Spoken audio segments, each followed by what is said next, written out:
What's good, guys? What's good, YouTube? It's your boy Praise and Asco Dude. Welcome back to my YouTube channel. Yo, Makadi muri yeZimbabwe. Nini ndakadhimitwa nezuro. Ndakandiri padialysis ndipo ndakatanga kunzwa kupera simba, kutanga kunzwa dzungu, ndipo ndakati ndidisconnecte, ndobva vadisconnecta, ndipo vakati wafanira kuadhimitwa. Saka ndakadhimitwa. Nhasi vana chiremba vangu vauya vakandiexamina, vakati liver yangu yaakukura, vakati heart failure iri kukonzereswa nefluid overload. Ndanyanya kuita mvura yakawanda mudumbu, saka ndikufanira kuitwa taping nekuzarirwa kwandandichiita. Saka panguva ino ndinoda kutenda mese kunavo vari kuposta. Ndiri ndega ndaisambozvigona. Ndoda kutenda kuna mama vangu R.i.p.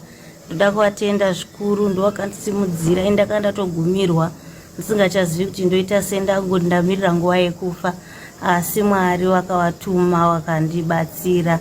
Ndoda kungokutendai mese. Mwari wakuropafadzei, Mwari wakuitire zvitafu-tafu. so sad. Yo, guys, ndabatikana skaitika man. Ndabatikana ndumbunyeba man. Like right now it's, let me just say, around 2 a.m. Jango pobasa, like 1 hour ago. My updates in Nyaya ya Ruth. Nyaya ya Ruth. Nandrubasa like avanana chatutombosiya. And yo, mozoti ndoita nonzi like ndoita hangu blogging, ndomboita zvenhau, ndomboita zvemafanisi zvechichika. Mozoti ndoita nonzi kubatikana, kuti unonzi kurwadziwa mwoyo mangu munomu, like kuti yo. So guys, if it's okay, please like, comment, share, subscribe my YouTube channel for more and more content I'm saying. So guys, pane nyaya yemusikana anonzi Ruth, yakambotrenda muZimbabwe. I think like it's about like let me just say, is it 3-4 months ago, something like that. So the short story is like musikana, she's a graduate from UZ, and akastart is it accounting or something dakangano, but akatopasa akatoita certificate rake and stuff, you know what I'm saying. And zvakazoitika zvekuti manje musikana uyu akazorwara, akazoita inonzi makidney failure, yekuti makidneys ake pambasana na kidney 1 kana even 1 riri kuresponda.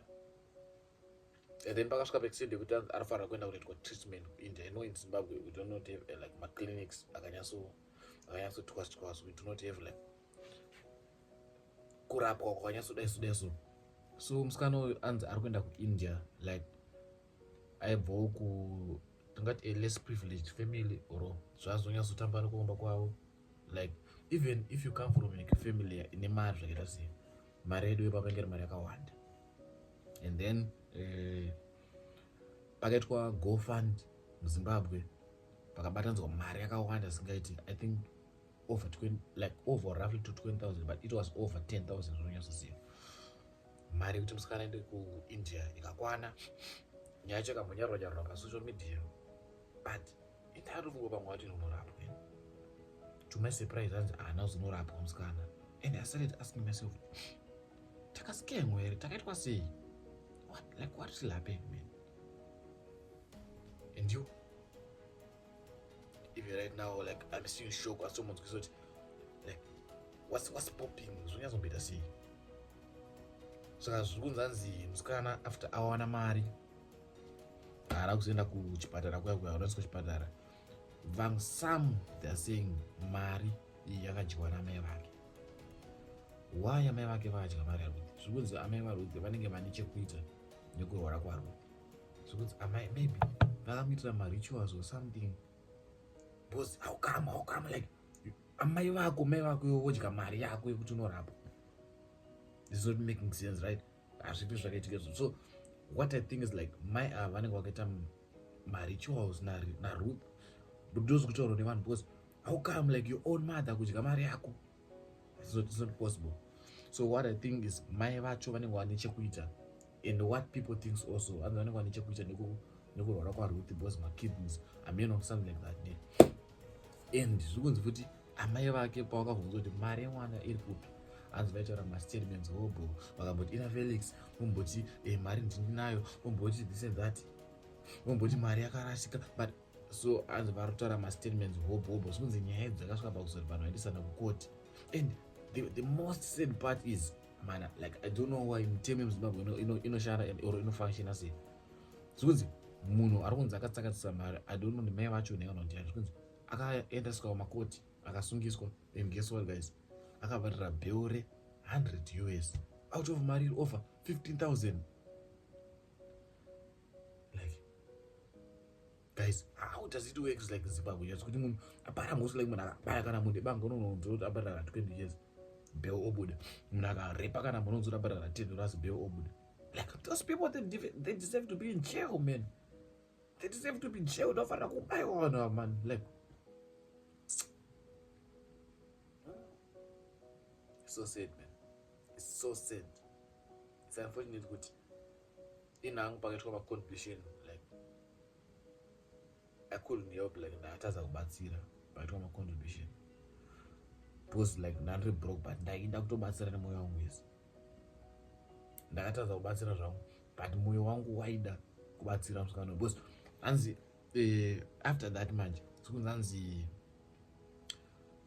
pa musikana azinga mari after mari adyiwa azitanga kutotsvaga macontributions h2 azi guys ndombura kuti rochi macontributions zvakare ndisi ndione mari yekubatsirikana ndiende kuchipatara this and that, but like for the second time now I'm looking at this scam, man, because people they contributed a lot of money, like akarezerwa mari, then for the second time vanakoti this is scam or this message yana kureach out to many people kunaona kucontribute, they still think kuti ichiri mari yekutanga.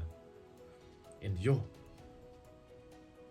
ashaya mari yekucontribute zvoyo apa azonzi anzi awana anokwanisa kubatsirika, but kubatsirika kwanokwanisa kuita ndikokuti akufarira kuwana munhu anomupa kidney, and no one offered like the kidney, even their own mother, even anyway, even Haman, even who, no one offered kidney, even that one. Like, if Amaya vanga vanyasori, Amaya vasina chekuita nemwana wako, I think we offer kidney because there's nothing hard like to offer kidney, especially wamunhu mukuru. Like age yedu sinokwanisa kuzwisisa, like maybe you have life to live, udozotombo, let us say maybe zvinokusaba risk kuti ukasike for something, but age yana mai haungatadzi kuriskira mwana wako like a kidney, just a kidney. Mwana wako, if unless kana kuti is not a biological mother, because most yakubereka is not easy, man. Like mwana kubereka it's not easy, man. Like this is so serious. Like munhu unoona zvikuiti zvekudya mari nemunhu ari kurwara. Yo see now, yeah, may your soul rest in peace. Rest in peace, Ruth. Yo, I just hope kuti vanhu vaita izvi vakadya mari yako, like mutongo wacho wachauona. Like I have nothing to say, man. I don't want to make this video long, but yo, I just wanted to update you guys. Ruth is no longer there. It's no more. Mari itakuda kwavo, mari yakadyiwa, like zvinowanika murarama. But in life, people, please don't be like this. Ezvaigona uyamukira vanhu vachirwa one by one. Like, yo, so emotional, man. So emotional. But yo, I just want to take this opportunity like to thank God akamuzama kubatsira. Anza nazuira nyasomfollow on Facebook. Ndo akakwanisa kuti paitwe GoFund nyika ibatsire. Kwenda anonzi Felix uinvesta ndezveTikTok. Amakazama mana, makaedza mana. But unfortunately, zvaramba. Yo, one. And I just want to thank also Muresi Zimbabwe. Love and Maka show up on Ruth. Please show that love to one of Zimbabwe. When you want please show that love. Yeah. May your soul rest in peace, guys. So sad, guys. Amen. And young, but yo, guys. I bet guys, I hope you enjoyed this video. If you enjoyed this video, please like, comment, share, subscribe to the YouTube channel for more and more updates. It doesn't matter now, so I'm better my fun is better say, but for today, like I'm so emotional, guys. As school don't you so it as a stages.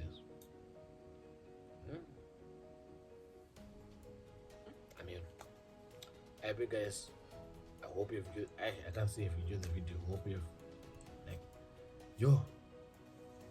Yeah. Asikujairika like astori mucontent astori mumudi yekuita content yandos energy yangu yandongezomboita don't I think vanhu inyo vanokundiziva mutoshandiswa kuti tombutaura ndakadzikama kuneso like and utori blah blah blah hey wake up my children yo ngoite izvo zvakanaka kuiswa munhu guys just do right thing always. So guys just tell me what you think down in the comment section. Comment guys mutudzo zvamunofunga. Rest in peace to Ruth. Mwari waita kuda kwavo like waisada izvi man. No one I don't munhu ufe but police they should investigate zvakasimba kuna mai vaRuth kuna people wangu are around mari because it's a lot of money man. Can't pay a bill 100 US for married over 15,000. What's that? Please guys, please tell us down in the comment section. Mukufungei what happened and yeah, please guys go fund. Please show them love guys. Do what you do best guys, please man. I beg guys.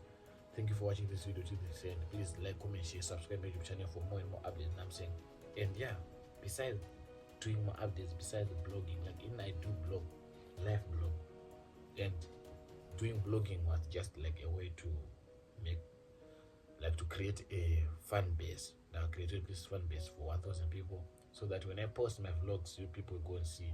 They would see a vlog. They would see a blogging. You know what I'm saying? But I know you guys love me. You wanna keep on watching my videos. I know you guys. Yeah, you support me. Ndakaunza musikana wangu pa YouTube. I think last video. My girl introduced me to FM. Please go and check this video out. Please go check it. Please go and check this one out. My girl introduced me to FM members. Yeah. Boss is over 9k. Rather open up 10k. And I'm gonna post again maybe today or tomorrow video rakanzi. Yeah, we're gonna go out and I'm saying chill nyana and stuff and I'm saying so please check out this video. If you're watching this video, go check this video mangwana or maybe video. But yeah, today is 15 let's just say 16 August today, boss. It's around 2 a.m. So yeah, check from around 17, 18, 19 between those days video. I bet guys, thank you for watching till this end. I'm saying please keep on supporting, please support me. Even as a blog, turn on the notification bell because I'm gonna drop hot content. I'm saying I wanna be one of the best YouTubers in Zimbabwe. So yeah, thank you guys. Yo, no one. And the energy guys, I love you guys.